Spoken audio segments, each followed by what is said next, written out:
The main entrance of our home is rarely used. We typically enter through the garage's side door or the sliding glass doors leading to the patio. To the right of the entrance, there's the formal living room, impeccably maintained but seldom used. On the left, there's a hallway leading to 3 bedrooms, including our spacious master suite and a guest bathroom. The formal living room, shrouded in darkness due to closed heavy curtains, features a white camelbacked couch against the back wall, flanked by large wing-back chairs, all facing a walnut coffee table. One late morning, I found myself seated in a wing-back chair, facing away from the archway between the entry and the living room. This chair has often been a place of contemplation, where I've considered my life and potential losses during Lynn's absence. The prospect of ending our troubled marriage brings concerns about shared friends, our home, potential alimony, and legal expenses. Despite these considerations, dealing with Lynn, whom I describe as vindictive, remains a challenge. Amid my reflections, the side door opened, signaling Lynn's return from grocery shopping. I realized I should have pretended to be in our bedroom to avoid another argument. Arguments are commonplace, often initiated by Lynn's unwarranted criticism. She can prolong arguments for weeks over trivial matters. I always find a way to placate her, believing it better to end disputes promptly. I find life unbearable with constant friction and aim to settle fights as soon as possible. After 10 years of marriage, I see no solution other than passing away or divorce. Nevertheless, I persistently try to improve the situation, primarily for my sanity rather than to make things more pleasant for Lynn. I heard the freezer door shut, realizing she had put away the frozen food. Anticipating her request for me to get the remaining groceries, I braced myself for her orders and criticism. To avoid her, I remained motionless, waiting for her call or whistle. The whistle, resembling that of a dog, has become nearly unbearable. Instead of her voice, I heard light footsteps as she approached the entryway. If I had looked, I would have seen her stop at the tiled entry floor, peering down the hallway to ensure she was alone. Quietly waiting, Lynn contemplated calling me in the car before getting home but felt safe assuming I was diligently working on the gazebo in the backyard. Within seconds, I heard her cell phone chirp as she dialed a number. Now in the entry, just 5 feet away from the back of the chair where I sat, Lynn spoke to her father about plans for Thursday afternoon. She mentioned calling him at work after 1 o'clock and the logistics of their meeting.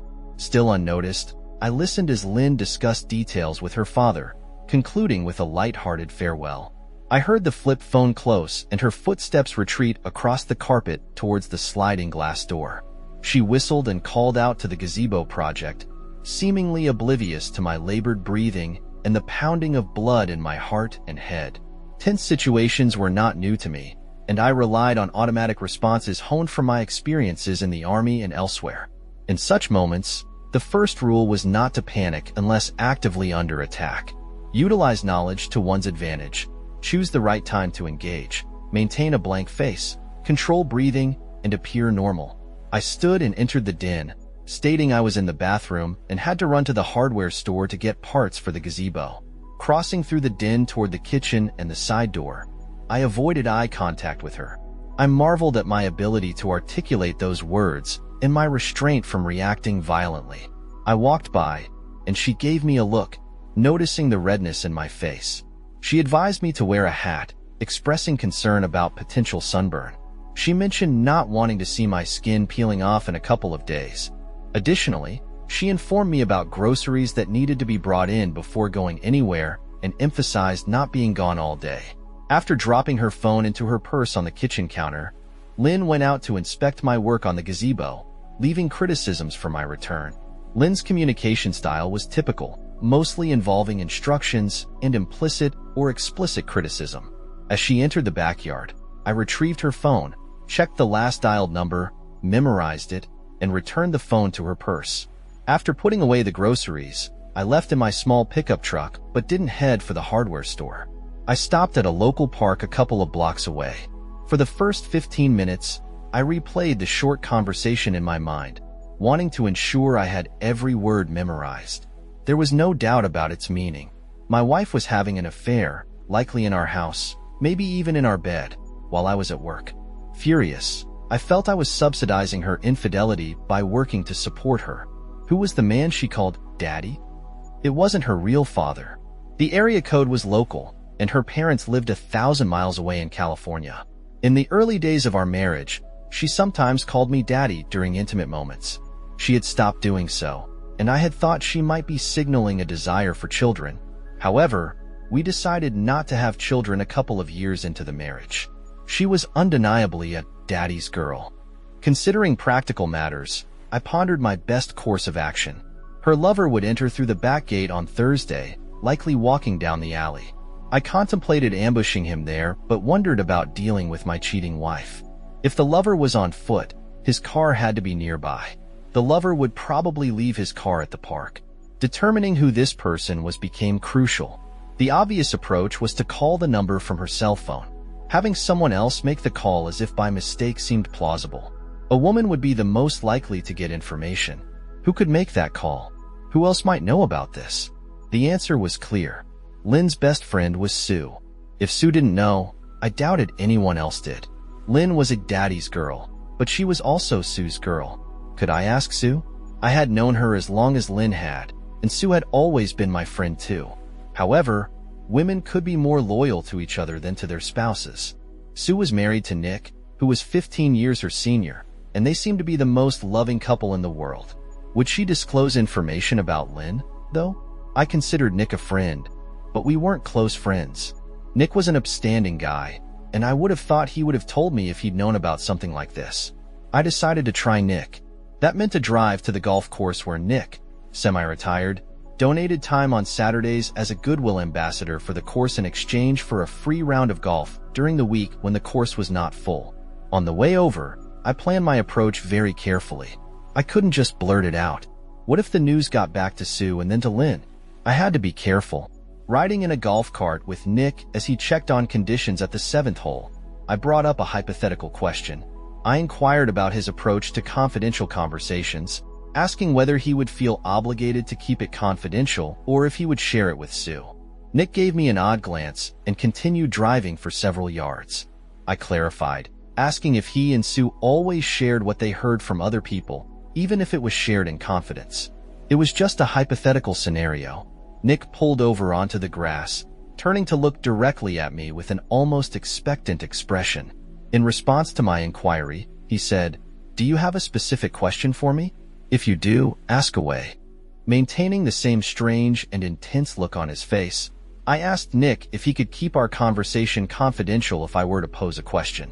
I made a promise that I wouldn't mention it unsolicited, but if Sue were to inquire, I wouldn't lie to her. That was my operating principle.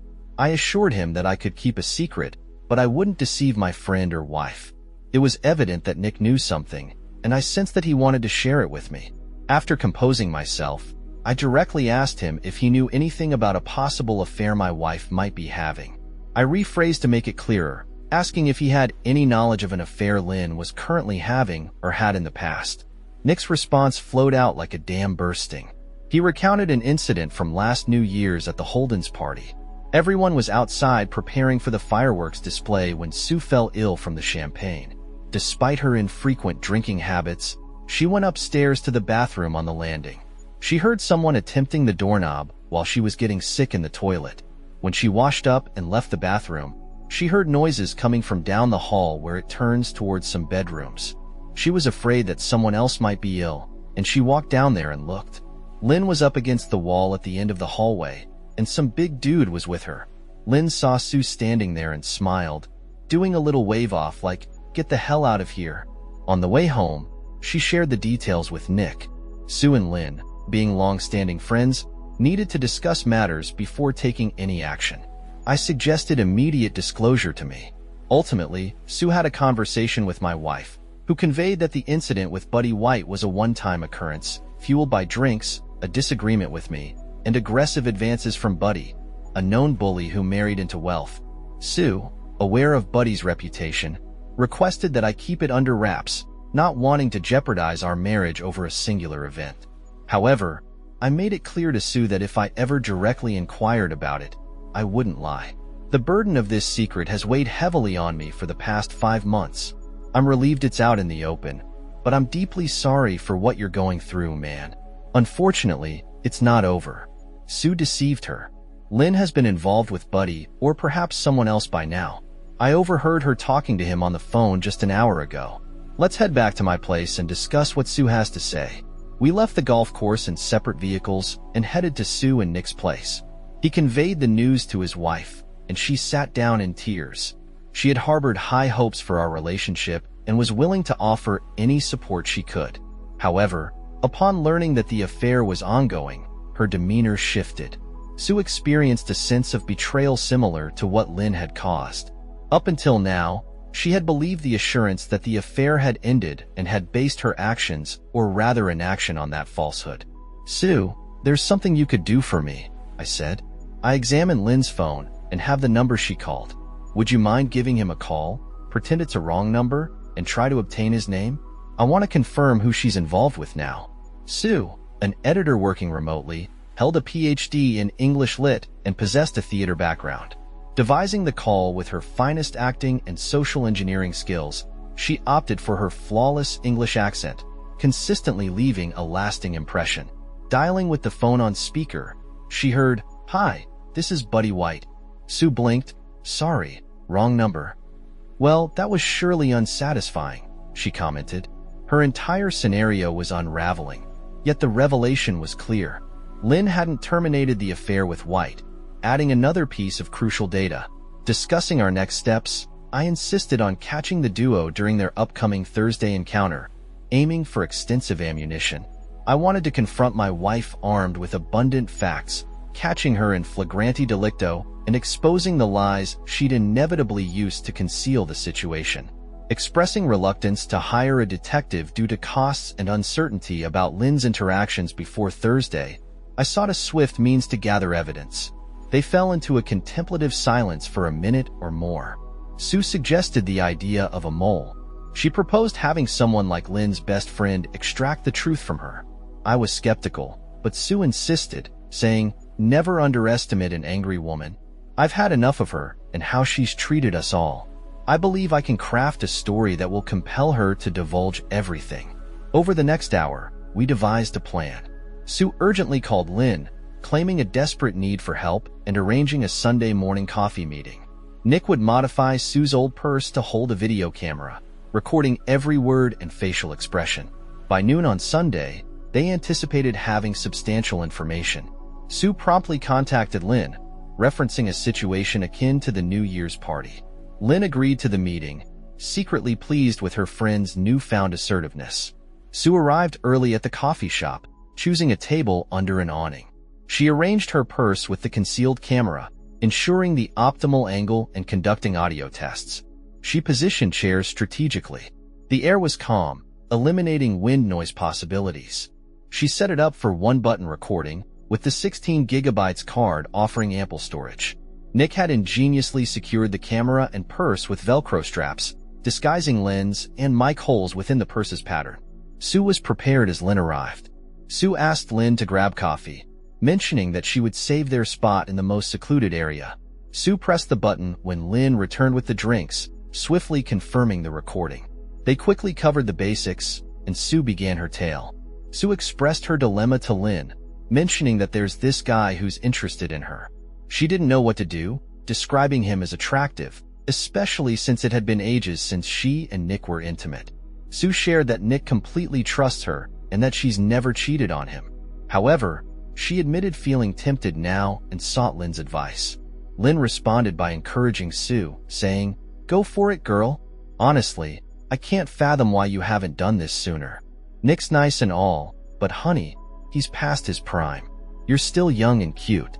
I've always admired your appearance, but I've never understood why you waste your time with Nick." Sue was surprised by Lynn's lack of remorse and asked if the New Year's party was genuinely a one-time thing. Lynn explained, "Honey, I won't lie to you. I had to tell you that at the time, or you might have spilled the beans. But now that you're in a similar situation, we can share all this. In fact, we'll be having some real steamy discussions." Lynn spilled everything. "I'm so into this now that I'm thinking of doing it myself. How did it start with you and Buddy? Are you still at it? You should see the look in your eyes. If you're not excited now, I bet you will be in a few minutes." Lynn proceeded to share details about her encounter with Buddy at Holden's Halloween party. She described how they met 2 months before, with Buddy eyeing her at the party. Lynn explained that they discreetly met on the landing and ended up in the bathroom.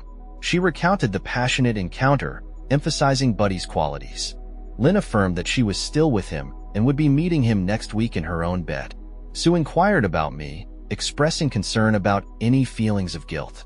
Lynn dismissed any guilt, stating, "Sue, Paul's a husband. You can't treat a husband like a lover. They serve different roles. Paul is there to do what I want. Buddy is there for good closeness." Lynn explained her strategy with me, treating me like a good provider who follows orders. She mentioned using diversionary tactics like checking for perfume to make me believe she'd never cheat. Lynn likened having me around to having a little gay friend, describing me as docile and someone she could control. She highlighted the freedom she enjoyed, knowing my whereabouts and never worrying about me catching her with a lover. Sue asked Susie if she had other lovers, and Susie replied that she couldn't count them all. The first one was in their first year of marriage, picked up in a supermarket. He never knew her real name, and they bounced around hotel rooms for 6 months until he got too clingy. After that, there were a series of one-offs, including a salesman friend into kinky stuff, which worked well as he only came to town a few times a year. Susie stated that she had kept Buddy busy for longer than almost any of them, describing him as a hound with a hole-splitting tool. Susie shared details about Buddy being married to a clueless woman who worked while he played around. She mentioned being in control of when he could visit her. Then, Susie asked Lynn about her new conquest, and Sue ran through her prepared story about her fictional lover, Rod. The details weren't important, but Lynn believed every word, encouraging her to take full advantage. Sue expressed amazement at Lynn's control and doubted if she could treat Nick the way Lynn treated me. Lynn explained the dynamic in the animal kingdom, comparing dominant individuals to the rest of the pack. Lynn asserted her alpha position with me and encouraged Sue to take on a similar role with Nick, assuring her that freedom would be hers. Lynn suggested starting with Rod and enjoying every second, stating that Nick would still be there and would fit into his natural submissive role. Lynn addressed concerns about STDs and asked if Sue used contraceptives. Sue explained that most of the time, she made the guy use a contraceptive, but with Buddy, it was different due to his aggressiveness. Sue mentioned getting scared once because it hurt to pee, but the doc said it was irritation from rough closeness. There was a time when she got infected with gonorrhea, and after that, she was more careful. Sue asked how she kept that from me, and Lynn described allowing me to go out by mentioning my interest in playing the guitar with my pals. She looked at me deadpan and gave me the choice, leading to a confrontation later when she took antibiotics. Sue, eager to get the recording back to Nick and me, thanked Lynn and left for home. The conspirators watched the video, appalled. Sue and Nick could hardly recognize Lynn because she was never so harsh on me when others were around. I was shocked, though not as much as the couple, having come to know that Lynn was capable of almost anything. Sue brought up Anita White and mentioned her concerns about Anita's knowledge of her husband's infidelity. She expressed the dilemma of whether to inform Anita about Buddy being with Lynn, considering the risk of Anita blowing the cover. Sue described Anita as seeming deeply unhappy with her husband's reputation as a bully and pondered if Anita might be entirely cowed by him. Sue suggested that talking to Anita might affect her plans and sought help from Lynn in handling the situation. Sue thanked us for our assistance and assured that we would be kept out of further details. She specifically asked me not to do anything stupid in response. I acknowledged the mistakes I had made over the past 10 years, but clarified that I didn't intend anything violent. I assured them that I would handle the situation my way and requested strict confidentiality. I asked everyone to avoid answering if Anita called, taking full responsibility later that evening. Sue phoned Anita White and introduced herself. She confirmed they had talked at Holden's parties and asked if Anita could talk freely. Sue then broached the subject, revealing that Buddy was cheating on Anita with someone Sue knew. She expressed regret and conveyed Anita's right to know. Silence followed on the other end, with Sue discerning sniffles and sobs. Anita shared her frustration, mentioning past issues that Buddy claimed were resolved a year ago. She had taken him back based on his promise, with a clear warning of ending the relationship if he repeated his mistakes. Sue offered comfort and assistance, expressing a willingness to help based on Anita's decision. Anita, appreciating the concern, outlined her resolution. She emphasized that her partner would never share her bed again, detailing the terms of a stringent prenuptial agreement that would leave him penniless in case of divorce due to proven infidelity. She described him as unfit for employment, good only for accompanying her to events and engaging in extramarital affairs. She affirmed her determination to ensure he faced the consequences. In response to my offer to gather evidence, Anita committed to maintaining composure for a few days until she had the evidence in her hands. Plans were made for someone to collect preliminary evidence from my office the next day. Sue arranged a meeting, contacting me at work to schedule an appointment in her office on Monday at 1 p.m. and entering Sue's office with a video camera. I introduced myself to Mrs. White, the wife of the man involved with my wife. I placed the camera on her desk, cued the relevant section, and played the recording. Despite the faint screen visibility, the audio quality was excellent. Witnessing Mrs. White's tears, I offered a comforting gesture, acknowledging her familiarity with her husband's behavior over time. Subsequently, I revealed my plans to Anita, stating that participation was optional, but extending the offer nonetheless. Anita disclosed the years of intimidation she had endured, expressing her desire to turn the tables and make her husband suffer. When asked about potential violence, I acknowledged that things might get messy, but assured her I had no intention of causing damage. Following the meeting with Anita, work became an unwelcome distraction. The lingering effects of Lynn's words in the video affected me deeply. While acknowledging some truth in her remarks, I defended my conciliatory nature, understanding her perception of me as a wimp. Despite the hurt, I contemplated showcasing a different side of myself on Thursday, pondering how Lynn would react to a more assertive approach. I dismissed any idea of reconciliation, recognizing the irreparable loss of trust in our relationship. Tuesday and Wednesday were marked by reduced office productivity as I meticulously reviewed potential scenarios. The complexity of variables reminded me of the fragility of well-laid plans. Multiple potential outcomes, including my preferred approach, were considered. Thursday's events would necessitate improvisation, and I dedicated time to refining my physical abilities in anticipation. At home, tensions prevailed, limiting conversations to necessities. Lynn, typically assertive, observed my recent behavior, aiming to understand the issue and regain control. Ironically, she found herself anticipating Thursday, speculating on the potential insights a passionate encounter with Buddy might provide. On Tuesday night, as Lynn showered, I searched my dresser drawers for a childhood keepsake from my grandfather. Both my father and grandfather had military backgrounds. Grandpa, after Normandy, acquired a set of steel knuckles from a German soldier as a war souvenir. As I examined the menacing steel equipment, I recalled Grandpa's caution about its use, but acknowledged that it might be handy someday. That day had nearly arrived. It was a form of war. Lynn and her lover had engaged in unfair play, prompting me to force a hearty breakfast on Thursday. I knew I wouldn't eat lunch, but I hoped to slow down my rival. Pacing in my office, I deposited items in the guest bedroom, contingent on Lynn's choice of waiting in the backyard or returning inside after opening the gate. Regardless, I could adapt and manipulate the set of knuckles on my desk. I paced, stoking my controlled anger.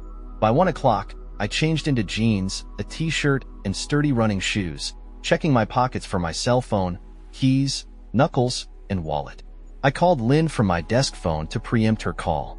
The conversation was calm and non-threatening. I explained meetings and phone unavailability, anticipating a possible delay in returning home. Lynn interpreted my call as a sign of returning docility, relaxing with this knowledge. Perhaps she'd reward me with cool-down makeup closeness that evening. She prepared to meet her lover, and the two drove to the park. In 20 minutes, Loverboy's car was absent. Anita dropped him off, and he jogged to his house, slipping into the backyard through the side gate. Positioned behind a fatina bush on the house's end away from the garage, I waited nervously, checking the muted phone's time. At 1:45, Lynn emerged in the backyard, dressed in a string bikini, heading to the back gate. After unlocking it and surveying the alley, she closed the gate and settled into a lounge chair under the pecan tree. This signaled me. I had left the side gate ajar. I slipped back through the opening, circled to the front door, and used my key to open it. Walking over the spot where my wife's betrayal had been exposed days earlier, I entered the spare room. I grabbed a cordless drill and some hardware, entering the master bedroom in less than a minute. I installed a hasp on the inside of the door, leaving a lock hanging. Placing a small piece of wood between the door edge and the jamb, I ensured it wouldn't close, just in case my wife attempted to shut it. Heart pounding, I took the drill to the guest room, picked up the video camera, adorned my right hand with brass knuckles, and waited. Many things could have gone wrong. I might have forgotten a step. Lynn could have unlocked the gate earlier, or her lover could have arrived prematurely. Fortunately, none of that occurred. With controlled breath, I awaited the final assault, planned and executed on my terms. Standing with brass knuckles on my right hand, I held the video camera, peering through the slightly open guest bedroom door. The dark hallway might impact video quality, but the audio would be crucial. As the sliding glass door moved and voices emerged, Lynn's laughter mingled with a male growl. Imagining the man's hands on her, I glimpsed my wife, her bikini top already discarded, entering the master bedroom with her lover, neglecting to close the door. I followed at a distance, still recording. Kneeling at the door, I observed Buddy embracing Lynn, who closed her eyes and unbuttoned his shirt carefully.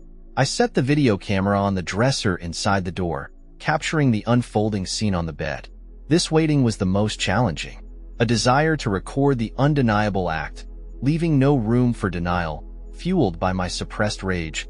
Retreating from the door, I stood prepared, limiting peeks to avoid detection. I observed the couple caressing, both now undressed, with an entire afternoon ahead. They took their time, surrendering to passion. Outside the door, I overheard Lynn referring to Buddy as Daddy, confirming my suspicions about her daddy issues. Anticipating retribution, I couldn't wait to confront them. I heard Buddy's voice expressing eagerness. Peeking again, I saw the man between Lynn's legs, then witnessed the plunge and heard her scream in an unprecedented manner. They began moving together, uttering curses and unintelligible sounds. Having seen enough, I touched the brass knuckles for luck and silently approached the bed. Lynn noticed me just before I forcefully shoved Buddy in the ribs, ejecting him from her. Screaming, he accused Buddy of violating my wife. Shocked, Buddy's face transformed, and he reverted to his bullying demeanor, moving to deal with me. I withdrew a few steps as Buddy turned the far corner of the bed, heading toward him. Misinterpreting my move as a retreat, Lynn, now on her knees, clutched the covers, yelling for me to get out and not hurt Buddy. I shifted back on my trailing foot, took a running step, and hurled myself into Buddy's chest, delivering the brass knuckles forcefully to the solar plexus. They crashed to the floor, with my full weight compressing his chest.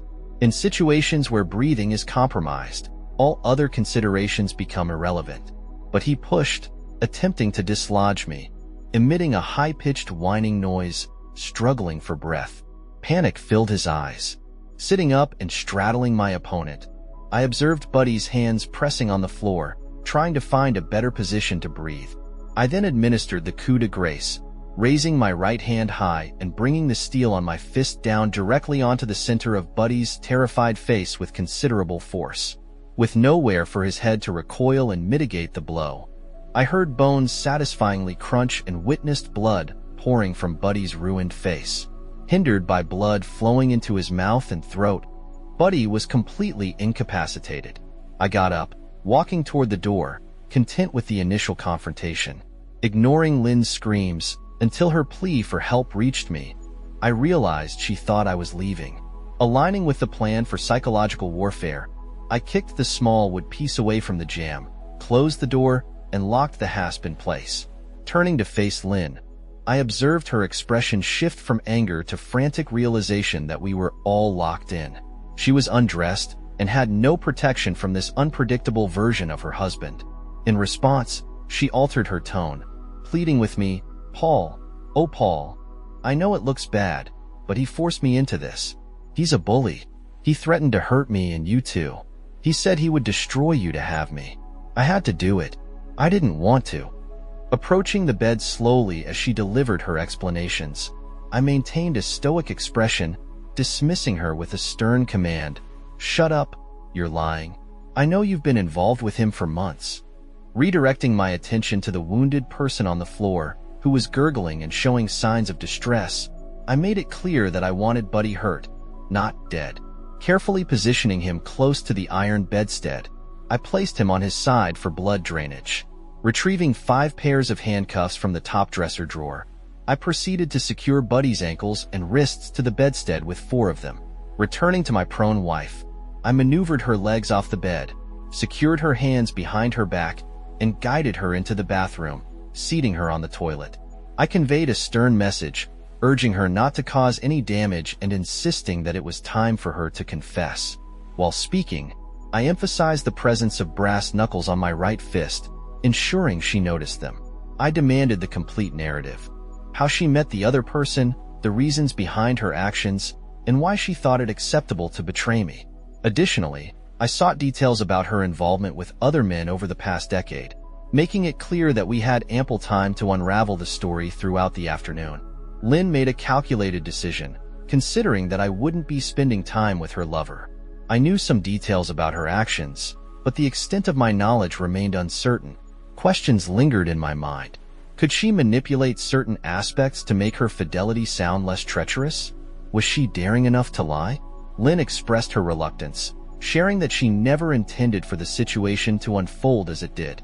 She described the aggressiveness of an imposing individual who approached her at a party hosted by the Holdens, ultimately luring her upstairs. Unaware of the person's intentions, Lynn found herself in a vulnerable position with no one around to assist. Curious about the details, I inquired, "What party was that?" Sue, having witnessed the incident, could provide additional information, confirming that I had been cornered in my quest for more information. Lynn speculated that Sue or Nick might have exposed her. She insisted that Sue had witnessed only the New Year's party, but I countered, reminding her that it was Halloween when she had been with the other person over 20 times. Determined to uncover the truth, I questioned her about who might have revealed her secret. With a sense of defiance, Lynn responded, "You'd be surprised how many people do you think Loverboy has told? Maybe it was one of them, but that doesn't matter. Sue told you this. That person, I'll claw her eyes out, but I know something about her that will wreck her marriage, and I'll sure as hell use it." After Lynn shared details about Sue's fabricated lover, Rod, she claimed credit for inventing him for my benefit. She described how they orchestrated conversations to extract information, with Sue recording the entire exchange and storing it on multiple DVDs to be sent out at her discretion. Lynn clarified that Sue hadn't initially informed her of the situation, and no specific details were provided by Sue regarding the revelation about the New Year's party. I pointed out that I learned about her extensive history during a video conversation. I recalled a phone call Lynn made to her lover last Saturday in our entryway, where she openly expressed affection for him, inadvertently disclosing everything about her past. Convinced that I had sufficient information, I informed her that any further communication should be directed to my lawyer, and legal papers would be served in a couple of days. Expressing the need to consult with an attorney about our situation, I pulled out my cell phone and called Anita to handle the situation. After a brief conversation, I chuckled and ended the call. Marching Lynn back into the bedroom, I showed her the sorry state of her lover, undressed, handcuffed, wheezing, and covered in blood, almost causing her to vomit. I deposited her on the bed, turned off the video camera, unlocked the bedroom door, and opened it for Anita, who had been waiting outside in her car. Addressing Anita, I remarked, "Well, Anita, I saved you some of him. His face is not much to look at now, though. Here's his latest lover, my soon-to-be former wife, Lynn. Have anything to say to her?" Anita approached Lynn, sitting on the bed, and slapped her hard across the left cheek, evening out the red marks on her face. Expressing frustration, Anita berated Lynn for her foolishness and revealed how highly she regarded the man lying on the floor. Turning to me, Anita pondered, "What are we going to do with him now?" "Anita, I'm inclined to toss this one out the door with no clothes on and see how long it takes her to find another companion." "Get it? Companion?" I expressed relief that she had preserved his tool for me. I mentioned having a razor-sharp new hunting knife and suggested cutting off his tool to present it to Lynn, who seemed to adore it. Additionally, I considered stashing his balls in the vault for the safety of women in the town. I intended to enforce my prenup, putting his balls in a vice, as he would get nothing if caught cheating. We planned to escort him to the hospital, providing a fabricated story about finding him injured in the garage. This would ensure his cooperation, knowing he could be cut off without a dime. Perhaps I'd throw him a few crumbs regarding Lynn. I mentioned her attachment to her father and pondered if there was more to their story during her upbringing. Though lacking any proof, in the event of a messy divorce, I noted that her father might disinherit her, as he did with her sister, to protect his reputation and substantial inheritance. Even after the divorce, I would retain intriguing videos to share if necessary, keeping her in check. I decided to let her get dressed, take her car, and find a place to reflect, cautioning that her ATM and credit cards wouldn't work. I provided her with a quarter, sarcastically remarking it was for a two-bit fancy woman. Maintaining a distant friendship with Anita, we sometimes reached out to each other when feeling low, both hesitant to dive into another relationship after being burned. I acknowledged the pain caused by my harsh treatment of Lynn during the ordeal, recognizing it wasn't the real me. Despite likening it to war, where cruelty can emerge, I vowed never to be in that position again. However, I had no regrets about marring Buddy's face. Anita's insurance covered basic repairs to Buddy's face, and she cut him loose with a little more money than the prenup required. His attempts to attract women proved challenging in the ensuing months. My depression deepened, and I faded from sight. Lynn accepted a fair settlement and moved in with her sister, seeking help. She grappled with the severe miscalculation of her actions, feeling sick when watching nature shows about animals of prey. Terms like alpha dog or pecking order triggered discomfort and nightmares about that night with Buddy and me. Occasionally, haunted by thoughts of missing me, I harbored no such sentiments towards her.